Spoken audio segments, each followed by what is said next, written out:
Hello everyone, welcome back to my channel. If it's your first time here, welcome. We are here to do a monthly wrap up with all the books that I read this month. So I got a Kindle this month, and so I've been reading a bunch on it as well. So let's just get into it, I guess. Okay, so the first one I read was What the River Knows by Isabel Ibanez, and so good. Literally, I gave this one a 4.25. It is about a girl who, I think she's from Argentina, is what it said, and her parents used to go to Egypt every year for the past 17 years, and they fund these excavation sites that her uncle does, and they go missing. Her uncle presumes that they're dead, so when she gets a letter, it says that they're dead. They went into the desert and never came back. And so she sneaks off, because this is in the 1800s, she sneaks off onto a boat, pretends to be a widow to get to Egypt. And when she's there, she is trying to figure out like what actually happened to her parents. Like at some point she thinks they got murdered, or that because after 17 years spent in a place, you would think you'd know better than to, like, go off in the desert by yourselves with no supplies. But anyways, so this is like a mystery slash, there's a little bit of magic in it, a little bit of adventure, and then a little bit of romance. We love the romance. But also the last, I think it's the epilogue actually that it says it in, but in the last few lines of this book, the epilogue, this page right here, I have so many questions, and they can't get answered until I get the second book of this, which I think comes out in November. So Isabel, I need answers immediately.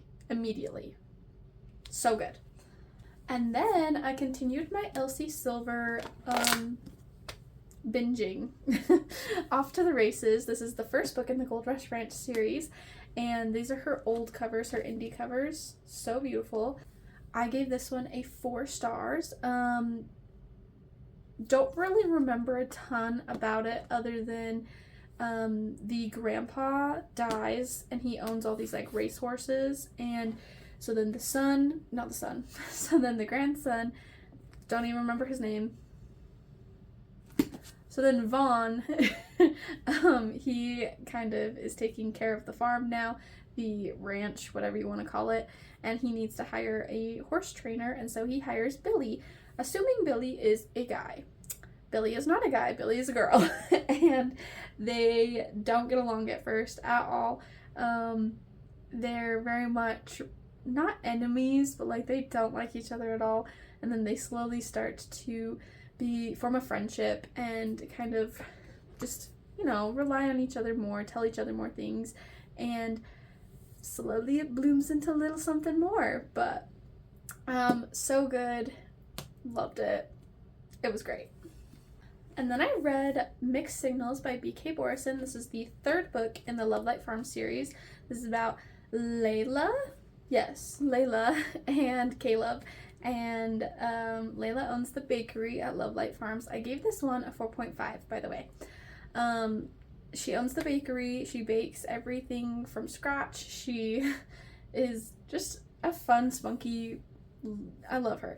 And then Caleb, he says he's not good at dating, and so then they get talking, and Layla seems to go for all these guys that don't treat her right, and so they kind of form a little agreement that he will show her what it's like to date a guy that treats her good, and she will help him figure out why he's so bad at dating, like why nobody wants to be in a relationship with him.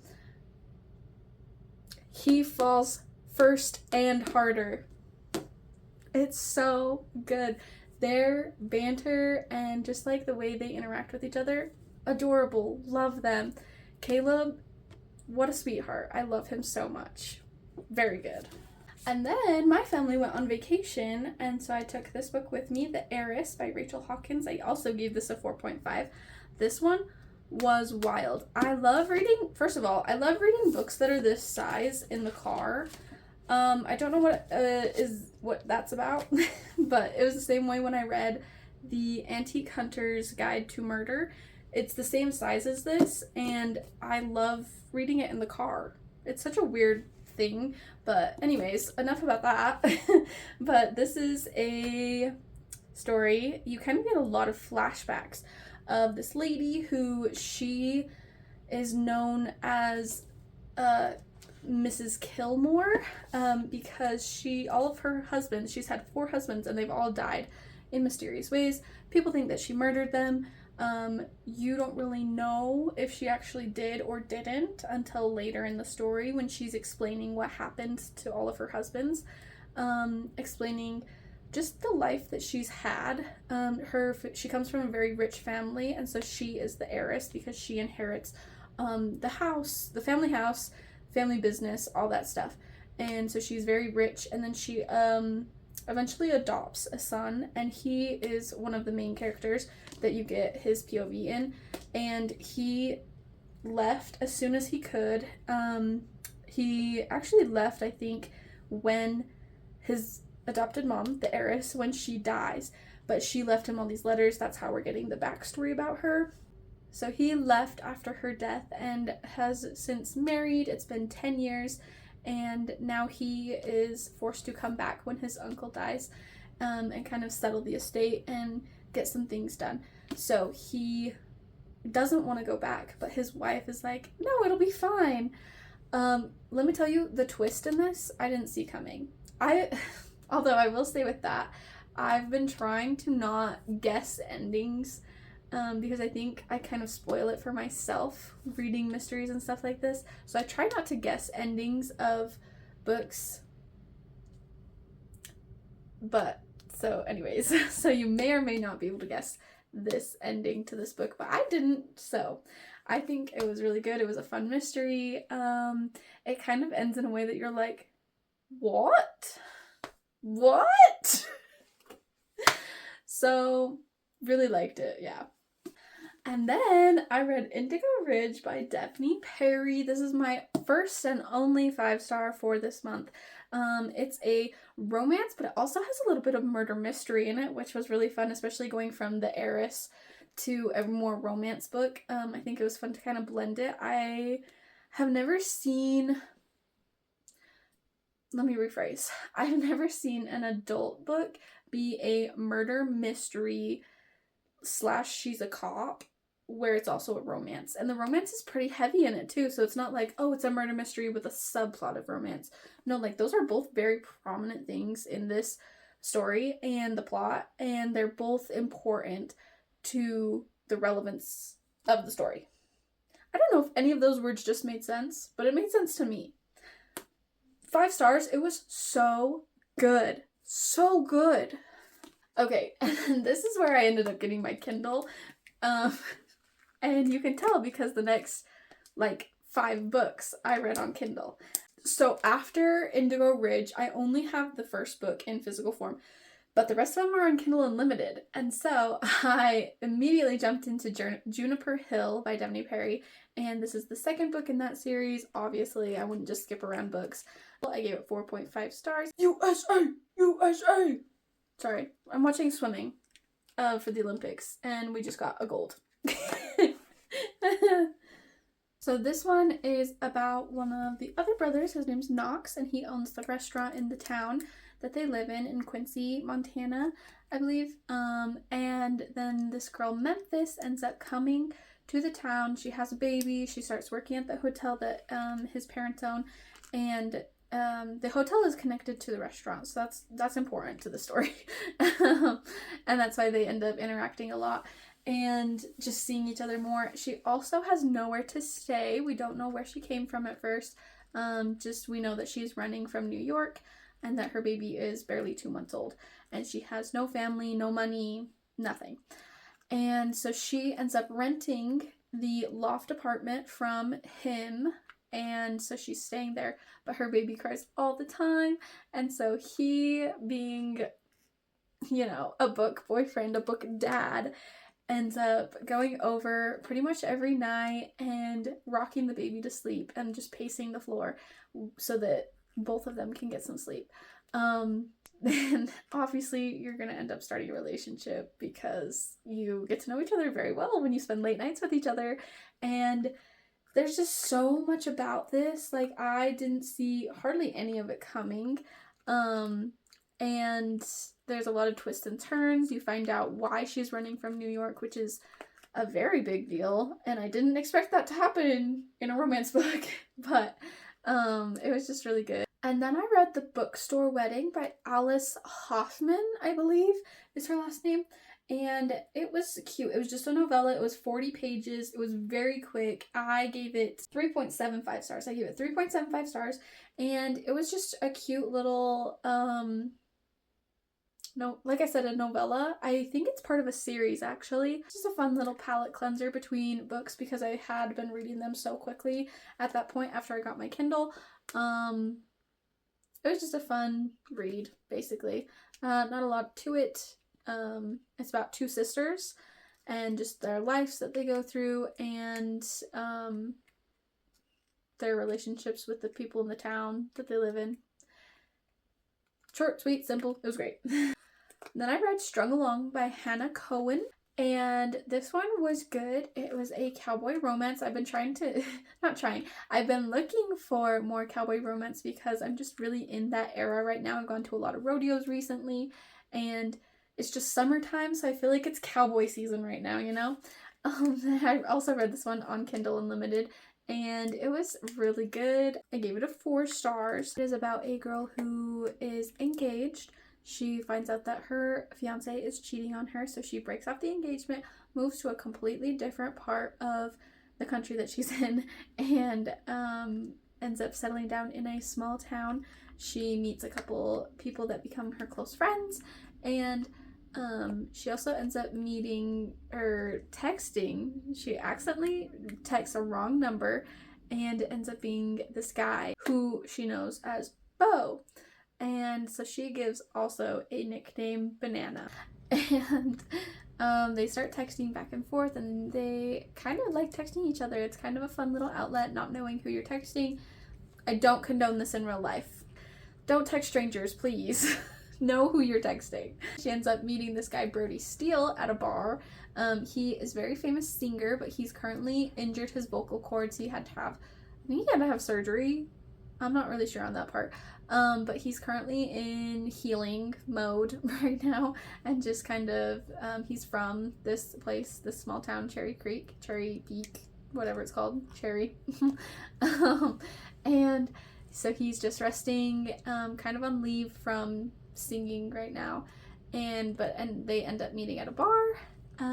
They do not like each other at all off the bat, but slowly they start to kind of form a friendship. I'm seeing a trend here where I like stories where they don't like each other at first, then they become friends, and then they start to like each other. I don't know what that says about me, but I eat it up every time. It doesn't even matter, I eat it up. I liked her communication because I feel like she tried very hard to communicate well with him once they were friends, and then they like each other and stuff. They were pretty decent at communicating for majority of it, which is, as a psychology major, love to see communication portrayed well in books, because that's just such a big thing for me. And then I read an arc by Jessica Flory called Dunes of Water, and this one, it's the second book in a duology. The first book was Oceans of Sand, and there's also a novella, The God Heist. And I've liked all of these so far. I gave this one a 4 star. Yeah. 4 star. And it was just a good conclusion and second book. I will say that the main character, Nora, she kind of bugged me for a lot of the book, because I was like, girl, you are making all the wrong decisions. You're not consulting with anybody that you trust. You're just making these decisions by yourself, and they're not good decisions. You need to be talking to somebody, consult with someone, please. And so it really bugged me that she wouldn't listen to anybody and she wouldn't talk to anybody through the whole book, until the end. And then she was finally listening to other people. Zadok, loved him. It was great. He did a phenomenal job. What he was needing to do, he did. He did his job and he did it well. And this one is one that there's no spice at all. There is kissing, cuddling. That's about it. It's a very closed door. So if you're looking for something with absolutely zero spice, like no spice at all, this is the one for you. 100%. It was so fun. It was great. I recommend the duology as a whole, and as well as the novella, which I think I want to reread because I read it so fast that I don't remember a lot that goes on in it. I think I'm going to reread it this year sometime. We'll see. And then I continued the Eden series with Garnet Flats by Demi Perry. I gave it a 3.5 star rating. This is the sister. She's Dr. Talia, and her old ex-boyfriend from college, who is a boxing champion, like the world boxing champion. Foster is what his name is. And he moves to Quincy because he wants to win Talia back. You learn why everything happened, why they broke up, why he had to wait all these years to be able to get back with her. You also learn that he has a daughter. You learn things about that. It's a second chance romance. He does grovel quite a bit. He was a little pushy at first though, which I didn't like. He seemed to push very hard for her to forgive him, which I was like, dude, leave her alone. But then I was like, no, I want you to get back together, so don't leave her too much alone, you know? But you learn so much along the way of what's been going on in the 7 years that they've been apart. And, like, very dramatic. Lots of drama. I will say the Eden series, filled with drama. So if you're looking for a romance that's like, oh my gosh, so outlandish, this is the series for you.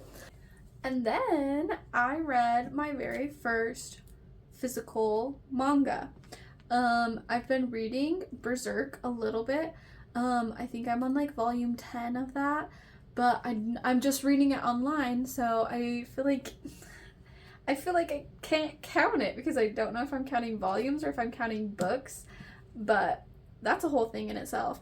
This is The Girl from the Other Side by Nagabe. Butchering the name, but this is, yeah, that name. And I got this when I went to that wedding in St. George just last weekend, and so fun. The art is so beautiful, and I got the deluxe edition, so it's the first 3 volumes in one book. So pretty. I liked it. I gave it a 4 star, and I will be buying the rest of them in this beautiful series. And I will display them because this, amazing. I guess a little summary about the story is that, so you have this guy, his name is Teacher, and then the girl, her name is Shiva, I think, and they live in the outside. So there's the inside and the outside. The inside is where all the humans live. The outside is where these things called the outsiders live, and they are cursed beings, I guess, from what I can understand. Again, there's 4 of these books total, so I don't know everything about the story yet. It's still kind of a mystery. But they live in a little cottage, and he protects her from the other outsiders, because if he or the other outsiders touch her, then it passes the curse onto her, and then she becomes like them. And so that's why the humans live in the inside. They build a wall, and so that they cannot get the curse, basically. And it's just about their life, and like just trying to figure out this mystery about where the curse came from, how it spreads, like why it's happening, kind of deal. Super fun. I can't wait to get the next little volume thing. Yeah. And then the last book I read this month was Business Casual by B.K. Borison. It just came out this month. So good. I honestly might give this a 5 star. Also, look how beautiful. I love BK Borison's covers. So this one is about Nova. Nova is the little sister to Beckett from the second book, and she owns a tattoo parlor that is just opening, and she loves to tattoo. And then he works in finance, accounting, I think, in the city, but he is Stella's half sibling, I believe. And so at the very first of this book, you see Stella's wedding, and he gifts Stella and Luca, he gifts them a trip to Italy for a month, and so that he can stay in this small town and take care of their Christmas tree farm and get ready for the fall harvest and everything. And he just loves it there. He likes being in this town much more than he likes being up in the city. And then they start to fall in love. It's great. They start hooking up at first, and then it forms into something more. But while they were just keeping it casual, they called it business casual, so that's where that name comes from. You get to see more of like their personalities and what they struggle with, and just how they work with each other and mesh together, and the different struggles that they have that they share with each other. It was just such a cute little story. And that is all the books that I read this month. I had definitely had a better reading month than last month, but we hope to continue this into the next month. I may be getting a new job, so I don't know how reading will fit into that job, but I will let you guys know how that goes. And I don't know, like, comment, subscribe, all the fun YouTube stuff you guys know how to do, and I'll see you in the next video. Okay, bye!